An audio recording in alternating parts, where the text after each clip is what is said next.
त्यांच्या कारणाबद्दल तुमचं म्हणणं असं आहे की त्यांनी 5,000 कोटीचा घोटाळा केला वगैरे. आता मी अमित शहांना हे पत्र लिहून पुरावे दिलेले आहे. महाराष्ट्रामध्ये कशा प्रकारचा भ्रष्टाचार सुरू आहे अमित शहांच्या आशीर्वादाने.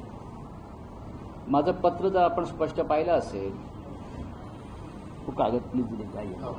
माझं पत्र जर आपण स्पष्ट पाहिलं असेल, मी त्यात लिहिलंय हे सरकार, महाराष्ट्रातलं सरकार हे आपल्या कृपेने सुरू. त्याच्यामुळे महाराष्ट्रातल्या भ्रष्टाचाराच्या, व्यभिचाराच्या प्रत्येक घटनेला तुम्ही जबाबदार आहात. हे सगळे माझे सहकारी मागे आहेत. त्याच्यामध्ये आमचे ॲडव्होकेट स्वप्नील आहेत, आमचे पंडित अविदेश शुक्ला, हे तेच प्रकरण माझ्याकडे, त्याचाच अभ्यास आमच्याकडे चालू होता. 5,000 एकरची जमीन वन खात्याची, जी बिवलकर नावाच्या व्यक्तीच्या मालकीचीच नाही. बरोबर ना वकील साहेब? जी बिवलकर नावाच्या व्यक्तीची मालकीची नाही, ज्याच्यावर सर्वोच्च न्यायालयाचा, कोर्टाचा स्टे आहे, अशी जमीन नगरविकास खात्याचे मंत्री, तेव्हाचे मुख्यमंत्री एकनाथ शिंदे आणि त्यांचे हस्तक संजय शिरसाट यांनी संगनमतानं ही जमीन बिवलकर नावाच्या व्यक्तीला दिली. सिडकोचा विरोध असतानाही अधिकाऱ्यांचा, कारण त्या जमिनीवर त्यांचा अधिकारच नाही. 5,000 कोटीमध्ये, 5,000 एकरमध्ये झालं काय? प्रकल्पग्रस्तांना जमिनी मिळत नाहीयेत नवी मुंबई आणि रायगडमध्ये. या जमिनीची बाजारभावाची किंमत 50,000 कोटी आहे. सर्व अधिकाऱ्यांनी ही जमीन बिवलकरला देण्यात जेव्हा विरोध केला, तेव्हा त्यांच्या बदल्या करून फक्त 25 दिवसासाठी संजय शिरसाट यांना सिडकोचं चेअरमन केलं, फक्त हे आदेश काढण्यासाठी. फक्त 25 दिवसासाठी त्यांना चेअरमन केल्यावरती ही 5,000 एकर जमीन बिवलकर नावाच्या व्यक्तीला देण्याचा निर्णय झाला. त्यासाठी नियम आणि कायदा धाब्यावर बसवला.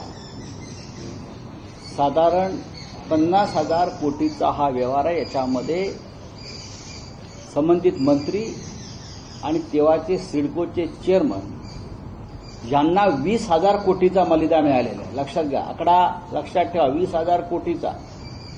आणि या लुटीतले 10,000 कोटी दिल्लीमध्ये आलेले बॉसला. बॉस आता त्या पक्षाचे बॉस कोण आहेत ते त्यांनी सांगावं. मी माझ्या पत्रात स्पष्ट लिहिलेलं आहे. जेव्हा एक संसद सदस्य एक पत्र लिहितो, ते सुद्धा गृहमंत्र्यांना, आणि स्पष्ट सांगतो की याची चौकशी नाही, ते ताबडतोब एकनाथ शिंदे, संजय शिरसाट यांना मंत्रिमंडळातून बरखास्त करून त्यांच्यावर या भ्रष्टाचाराबद्दल गुन्हे दाखल केले पाहिजे. एसआयटीची स्थापना सोडून द्या, गुन्हे दाखल करून. हे मनी लॉन्ड्रिंगचं थेट प्रकरण आहे. तुम्ही तर दिल्लीमध्ये बॉसचं नाव तिथल्या दिल्लीतल्या माणसाला पत्र लिहिलेलं आहे. म्हणजे कसं, ज्यांच्यावरती तुमचे आरोप आहे त्यांना तुम्ही पत्र लिहिलं? कारण त्या देशाचे गृहमंत्री आहेत. एकनाथ शिंदेना त्यांचे आशीर्वाद आहेत. एकनाथ शिंदेच्या पक्षाचे ते प्रमुख आहेत. एकनाथ शिंदेच्या पक्षाचे ते प्रमुख आहेत ना. मी असं नेहमी सांगतो, ते त्यांनी तो पक्ष स्थापन केला, ते त्यांचे बॉस आहेत. महाराष्ट्रात काही झालं तरी अमित शहाना भेटण्यासाठी एकनाथ शिंदे दिल्लीतून बसतात ना. मग तुम्ही तेच म्हणतात की बॉसचे पैसे आले. आता तुम्ही म्हटले की अमित शहा हे एकनाथ शिंदेचे बॉस आहेत आणि पैसे त्यातले बॉसकडे आले, म्हणजे बॉस म्हणजे अमित शहा झाले. हो, मी स्पष्ट म्हटलेलं आहे. तिथे मुंबईमध्ये मंत्रालयामध्ये त्यांच्या पक्षामध्ये अशी स्पष्ट चर्चा की यातले 10,000 कोटी दिल्लीतल्या बॉसला गेले. एवढा मोठा तुम्ही पत्र लिहिलंय. मग काय झालं? कारण तो गृहमंत्री आहे ना. मी बॉसला पत्र लिहिलंय, मी रेकॉर्डवरती आणलेलं आहे. तुम्ही थेट अमित शहावरती पण आरोप करतात की त्यांनी 10,000 कोटी घेतले. ठीक आहे, तसं मी माझ्या पत्रात तसं स्पष्ट म्हटलेलं आहे. 10,000 कोटी दिल्लीमध्ये आलेले आहेत, एवढंच मी सांगितलंय. आणि मी अमित शहाना म्हटलेलं आहे की दिल्लीतले बॉस त्याचे तुम्ही आहात असं लोक म्हणतात. त्याच्यामुळे हा थेट आरोप तुमच्यावर होतो. तुम्हाला ह्याच्यावर कारवाई करावी लागेल. हे प्रकरण साधं नाहीये. महाराष्ट्राची लूट आहे आणि या लुटीतला वाटा दिल्लीला येत असल्यामुळे या सगळ्या भ्रष्टाचारांना समर्थन मिळतंय, प्रोटेक्शन मिळतंय, संरक्षण मिळतंय. या राज्याचा विकास थांबवण्याचं पाप अमित शहा तुम्ही करताय. हे पत्रात लिहिण्याचं हिंमत माझ्यामध्ये आहे आणि ते मी लिहिलेलं आहे. याच्यापूर्वी पण अशा पद्धतीचे आरोप सगळ्यांवर आरोप नाहीयेत. हे बघा, हे सगळे पुरावे आहेत. हे सर्व पुरावे आहेत. वकील साहेब, मंत्री रावळ यांच्या बाबतही पुरावे तुम्ही माणिकराव कोकाटे, दादा भुसे, प्रताप सरनाईक, तानाजी सावंत यांच्यावरती आरोप केले. याच्यातील अनेक मंत्र्यांची पदं जातील असं तुम्ही दररोज सांगितलं. मी आजही सांगतोय, जर खुन्याला वाचवायचा प्रयत्न न्यायालयच करत असेल, माणिक कोकाटे गुन्हेगार नाही का? माणिक कोकाटे गुन्हेगार आहे. त्याचं फक्त खातं बदल. ज्याला फाशी व्हायला पाहिजे होती त्याची बदली केली. बरोबर आहे? किंवा त्याला समज देऊन सोडणं. अनेकांना समज देऊन सोडण्याचे प्रकार झालेले आहेत. समज देऊन याचं कारण भ्रष्टाचारांना, घोटाळेबाजांना संरक्षण देणारं सरकार महाराष्ट्रात अमित शहांच्या आशीर्वादानं सुरू आहे. ज्यांनी कारवाई करायची ते गृह खातं महाराष्ट्रात आणि देशात हे भारतीय जनता पक्षाकडेच आहे आणि म्हणून घोटाळेबाजांना हे संरक्षण मिळतंय. 50,000 कोटीचा घोटाळा आहे, साधा नाही. देवेंद्र फडणवीस यांना जर पुरावे पाहिजे असतील तर त्यांनी तत्कालीन सिडकोचे अध्यक्ष विजय सिंगल, नाव बरोबर घेतलंय? बरोबर. तत्कालीन सिडकोचे एमडी तत्कालीन दिगीकर आणि डिगीकरांना का बदलून जावं लागलं? कारण त्यांनी ह्याच्यावर सही करण्यास नकार दिला. अनिल डिगीकर, विजय सिंगल यांनी सुद्धा सही करण्यास नकार दिल्यावर मग आणि नकार दिला नाही त्यावेळी मी सही करणार नाही, सिडकोच्या अध्यक्षांना शिफारस करू द्या.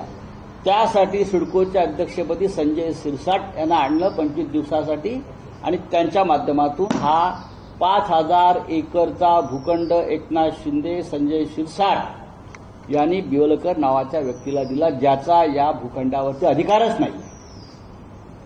मुंबई आणि रायगडमधले जमिनीचे आजचे भाव पाहता 50,000 कोटीचा हा व्यवहार हा धर्मादाय म्हणून किंवा सामाजिक कार्य म्हणून नक्कीच केलेला नाही. त्यांचा इतिहास पाहता शिंदे आणि त्यांच्या लोकांचा.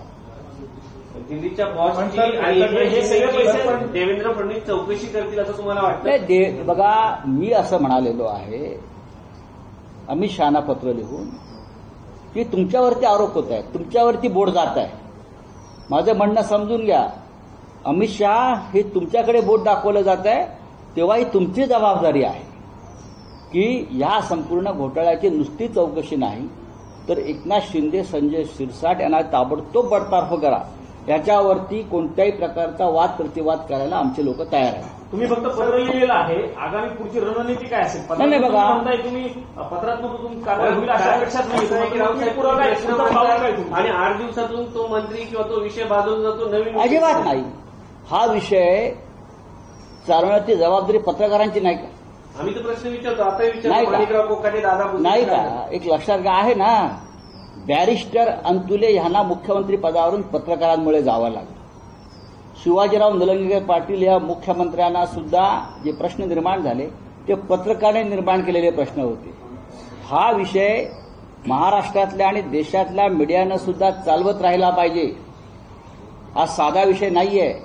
हजारो प्रकल्पग्रस्त नवी मुंबई आणि रायगड भागामध्ये जमिनीच्या तुकड्यासाठी त्यांच्या जमिनी गेलेल्या आहेत, ते रांगेत उभे आहेत, त्यांना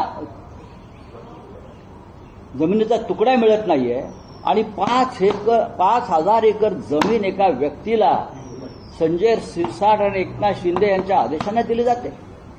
सिडकोनं 30 वर्ष ही जमीन बिवलकरांची नाही हे सांगण्यात घालवलेले आहे. सुप्रीम कोर्टाचं तेच म्हणणं असताना सगळे प्रक्रिया डावलून जेव्हा 5,000 एकर जमीन देण्याचा निर्णय होतो त्याचा अर्थ काय आहे? 50,000 कोटी गेले कुठे, कोणापर्यंत गेले? या 50,000 कोटीला दिल्लीपर्यंत पाय फुटले आहेत हे त्यांचेच लोक सांगतायत.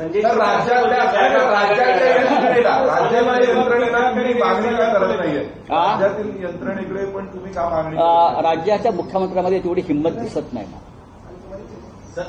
राज्याच्या मुख्यमंत्र्याकडनं आमच्या अपेक्षा होत्या, पण ती हिंमत मला दिसत नाही.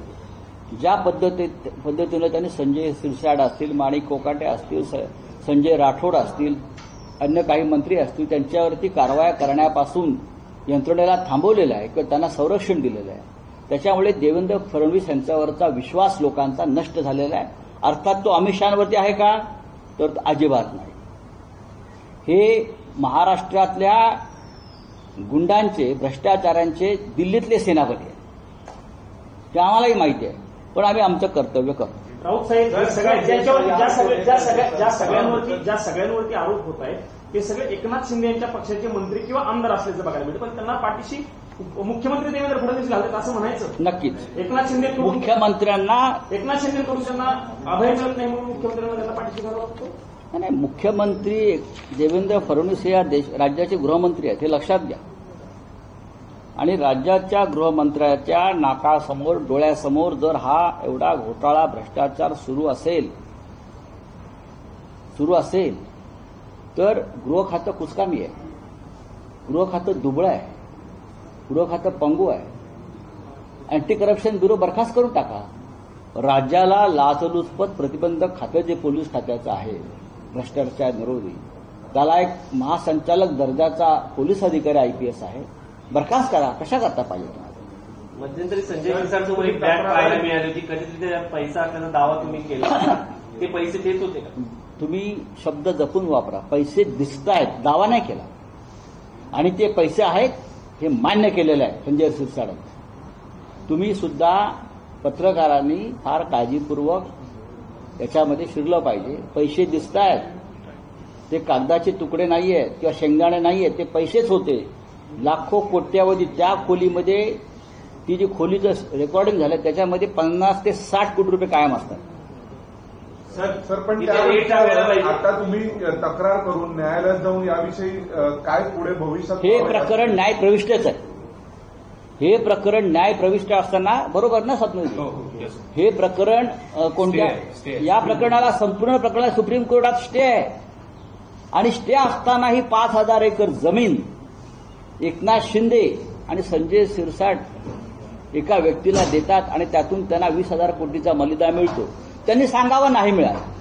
जर मिळालं नसेल तर का जमीन दिली? कदाचित हा आकडा त्यांना कमी वाटत असेल, जास्त असेल. संसदेच्या पटलावरती चुनाव जो गड़बड़ी हुई थी उसको लेकर के सुप्रीम कोर्ट में भी आपले संपला हा विषय. पटलावरती पटलावर हा विषय नाही, हा संस्थेच्या पटलावरती येण्यासाठी सध्या संसद चालू नाही. मी ज्यांच्याकडे हा विषय पाठवायला पाहिजे ते अमित शहाजी, देशाचे गृहमंत्री, ज्यांच्या ताब्यामध्ये CBI किंवा ED वगैरे वगैरे वगैरे वगैरे तपास यंत्रणा आहेत, आणि त्या फक्त त्यांच्या राजकीय विरोधकांचे गळे दाबण्यासाठी वापरण्यात येतात या यंत्रणा. मात्र त्यांना आव्हान आहे. प्रधानमंत्र्यांनी सांगितलंय ना, खाऊंगा ना खाने दूंगा. भ्रष्टाचारांची जागा तुरुंगात आहे, एकही भ्रष्टाचारी सुटणार नाही. मैंने तो ईडी को खुली छूट दी है. मग त्या खुल्या छूटमधून एकनाथ शिंदे आणि संजय शिरसाट यांचा 50,000 कोटीचा हा घोटाळा कसा काय सुटू शकतो, हे मला समजून घेण्यासाठी मी अमित शहाना पत्र लिहिलं आहे. या प्रश्नाचा, विषयाचा पाठपुरावा सातत्याने केला जाईल. काल महाराष्ट्रामध्ये रोहित पवार यांनी सुद्धा हा विषय मांडण्याचा प्रयत्न केला चांगल्या प्रकारे. आज मीही मांडतोय. अमित शहाची भेट घेणार या विषयावर आज बघू ना, आणि नरेंद्र मोदींनाही याविषयी मी सगळं पाठवणार. हे सगळं पुरावे हे जे तुमचे राज्याचे मुख्यमंत्री म्हणतात ना, पुरावे कुठे आहेत? आतापर्यंत त्यांना 50 प्रकरणाचे पुरावे दिले. साधी त्यांनी पोच देण्याची त्यांच्या सौजन्य नाही खासदारांना, आमदारांना भ्रष्टाचाराच्या प्रकरणात. हे काय सांगतात पुरावे? हे भ्रष्टाचारांचे राज्यातले सरदार आहेत आणि सेनापती इथे बसलेले आहेत. अगोदरचा हनी ट्रॅप, त्याच्यानंतर एवढे मोठे पैशाचे तुम्ही जे आरोप करताय, महाराष्ट्राचं चारित्र्य या लोकांनी बिघडवून टाकले. महाराष्ट्राची प्रतिष्ठा, महाराष्ट्राचं चारित्र्य, महाराष्ट्राची संस्कृती, बरं का, ह्याच्यावर टांग वर करण्याचं काम ह्या लोकांनी केलं आहे. दुर्दैवाने मलाही बोलावं. 2024 में इलेक्शन जो होगा, असेंबली इलेक्शन होगा, उसको लेकर पिटीशन डाला गया, सुप्रीम कोर्ट उसको डिसमिस कर दिया. हाँ, तो उसमें जो डिस्क्रिपेंसीज के बारे में पिटीशन डाला गया था महाराष्ट्र के बारे में ना, मैंने पढ़ा है, ये हमारे पास जानकारी है। उसका मतलब ये नहीं कि हमारी लड़ाई खत्म हो गई, हमारी लड़ाई खत्म नहीं हो गई। चाहे बिहार हो चाहे महाराष्ट्र हो, चुनाव में जो धांधली हुई है और धांधली होती रहेगी, उसके बारे में हम आवाज उठाते रहेंगे। ये जंग है, ये लड़ाई है। इस प्रकार की डेमोक्रेसी बचाने की लड़ाई कभी रुकती नहीं। सर्वोच्च न्यायालय ने जो निर्णय दिया है वो हमें मंजूर नहीं है। सबको मालूम है महाराष्ट्र का चुनाव किस प्रकार से हाईजैक किया गया, किस प्रकार से 5 बजे के बाद हजारों वोटर्स बूथ पर आ गए। कहां से आ गए? हम वीडियो मांग रहे, हमको दे नहीं रहे, नो डॉक्यूमेंट्स। और सर्वोच्च न्यायालय चुनाव आयोग पर विश्वास रखकर हमारी याचिका खारिज करती है। ये बहुत ही डेमोक्रेसी के लिए बहुत गंभीर बात है। तो 2 पॉइंट कहता है कि माता बहनों अखिलेश यादव ने बोला कि एफिडेविट मांगा गया था, 18,000 एफिडेविट दिए गए, फिर उसका कोई जवाब नहीं आया। तो कैसे ट्रस्ट किया जाए इलेक्शन कमीशन से? कल कैंप मीटिंग में प्रोफेसर रामगोपाल यादव जी एफिडेविट के कुछ संच लेकर आए थे, 18 समाजवादी पार्टी के नेता, और कहा है कि ये लोगों ने कि हमने ये एफिडेविट दिए हैं, लेकिन कोई जवाब नहीं। महाराष्ट्र में भी हमारे कार्यकर्ताओं ने लगभग 25-30 हजार इस प्रकार से एफिडेविट बनाए हैं धांधली के बारे में, डुप्लीकेट वोटर्स के बारे में। वो भी हम आप उनको सबमिट करेंगे। चुनाव आयोग ये झूठों के सरदार है, मिनट मिनट में झूठ बोलते हैं, अपनी भूमिका बदलते हैं। उन पर कौन विश्वास रखेगा? राहुल गांधी की लड़ाई है, राहुल गांधी जी की लड़ाई है। वो लड़ाई एक शिखर पर जाकर पहुंच गई है। एक तो चुनाव आयोग को जाना पड़ेगा या मोदी जी को जाना पड़ेगा। सर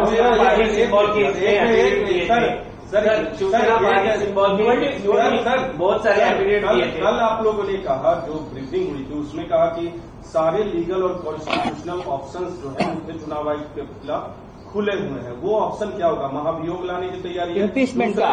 दूसरा सवाल ये है सर कि उपराष्ट्रपति के उम्मीदवार को लेकर अब तक क्या कुछ बातचीत विपक्ष में बात ऐसी है कि आज घोषणा हुई, चुनाव आयोग के खिलाफ महाअभियोग लाने की तैयारी विपक्ष ने शुरू की है, उसमें कोई दो राय नहीं। जिस प्रकार से हमारे मुख्य चुनाव आयुक्त या चुनाव आयोग भारतीय जनता पार्टी के प्रवक्ता के रूप में काम कर रहे हैं, हाँ, हमको लीडर ऑफ अपोजिशन लोकसभा के राहुल गांधी जी को सीधे सीधे चैलेंज और धमकाने की बात करती है। ये उनकी भाषा जो है लोकतंत्र में ठीक नहीं है। ये इसलिए कर रहे हैं कि उनके पीछे अमित शाह जी का हाथ है, ये गृह मंत्रालय के अधीन है। ये व्यक्ति कभी सहकार मंत्रालय में काम करती थी, कभी गृह मंत्रालय में काम करती है, तो उनकी और अमित शाह जी की बहुत नजदीकियां है। तो इस हिसाब से उस ताकत से हमें वो धमका रहे हैं। तो ये धमकाना वगैरह जो बात है लोकतंत्र में नहीं चलती। धमकाने की बात अगर आती है तो हम अपोजिशन में है, हम उससे भी बेहतर शब्दों का इस्तेमाल कर सकते हैं चुनाव आयुक्त साहब, लेकिन हम जिम्मेदारी से बात करते हैं। आपके पहले वाले चुनाव आयुक्त राजीव कुमार जी के बारे में मैंने बार बार सवाल उठाया कि आजकल वो कहाँ है। मेरे पास जानकारी है वो देश में नहीं है, वो विदेश में चले गए हैं। यूरोप के किसी एक देश में अब उनका ठिकाना है, बस गए। उन्होंने खुद कहा है दिल्ली में। ठीक है, जब सामने मिलेंगे तो मैं उनको जरूर नमस्कार करूंगा। सामने आइए, फिर उनका क्या चल रहा है बाहर उस बारे में मैं जानकारी देने के लिए हम लोग तैयार हैं। तो ये चुनाव आयोग जो है सेशन के बाद लगभग चुनाव आयोग की साख खत्म हो गई है। ये जो आज बैठे हैं उसने वो कार्यकाल कैसा रहा उस बारे में अभ्यास करना चाहिए। सर उपराष्ट्रपति का उम्मीदवार उपराष्ट्रपति आज इंडिया ब्लॉक की मीटिंग आज 12:30 बजे मल्लिकार्जुन खड़गे साहब के यहाँ हमारे मीटिंग है, कल भी हो गई। ये तय हो गया है कि हम चुनाव लड़ेंगे। जो बाहर अफवाह है कि चुनाव अनपोज होगा, निर्विरोध होगा, ये नहीं होगा। जब हम कल बैठे थे तो बहुत से हमारे साथी ये कहते हैं कि नहीं हमको चुनाव लड़ना होगा, खास करके हमारे झारखंड के साथी। उनका अनुभव जो है एनडीए के उम्मीदवार के बारे में बहुत ही डरावना और कटु अनुभव है। Hemant Soren as a sitting मुख्यमंत्री को अरेस्ट करने में वहां के उस वक्त के राज्यपाल सी राधाकृष्णन का बहुत बड़ा हाथ रहा है और राजभवन के परिसर में हेमंत सोरेन जी को अरेस्ट किया था। तो ये बहुत ही गंभीर बात सामने आई कल। तो सबकी ये बात है कि हम ये चुनाव निर्विरोध नहीं होने देंगे, हम चुनाव लड़ेंगे। किसी के नाम पे नाम पर चर्चा दोबारा हो तुषार गांधी जाएगी। जी के नाम पे है। देखिए, नाम पर चर्चा होती है, लेकिन मैं यहाँ बात नहीं करूंगा। जब आज जाहीर होईल नाव, आज नाव जाहीर होईल, आज करना ही चाहिए। 12:30 बजे हम लोग बैठेंगे। 12:30 के बाद नाम जाहीर होगा। मुझे लगता है होना चाहिए। प्रेस कॉन्फ्रेंस बिनविरोध होणार का? निवडणूक बिनविरोध नहीं, चुनाव लड़ेंगे हम लोग। चलिए।